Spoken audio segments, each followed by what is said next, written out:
後來雖然這個清明落大雨，但是提供到台南用水的南化水庫入水量有限。台南市政府宣布，這個抗旱災的應變提前來啟動。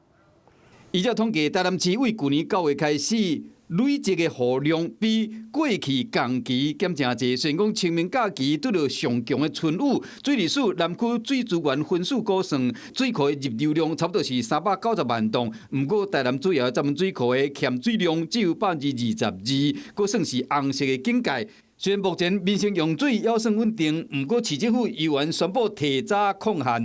曾文水庫也是歷年降雨最少的這個時間之一哈，因此呢，我們也期待我們從公家機關、學校要做好這個節水的工作。面對極端氣候，南市可旱就是落解淹水。市政府除了推動水資源多元的開發，全面提升水資源的使用效率，上界要緊的是，呼籲咱的鄉親水愛儉儉仔用，共同守護珍貴的水資源。Hello， 我是林仙怡。想要搶先掌握最及時的新聞資訊嗎？趕快訂閱、按讚、開啟小鈴鐺，鎖定華視新聞 YouTube 頻道。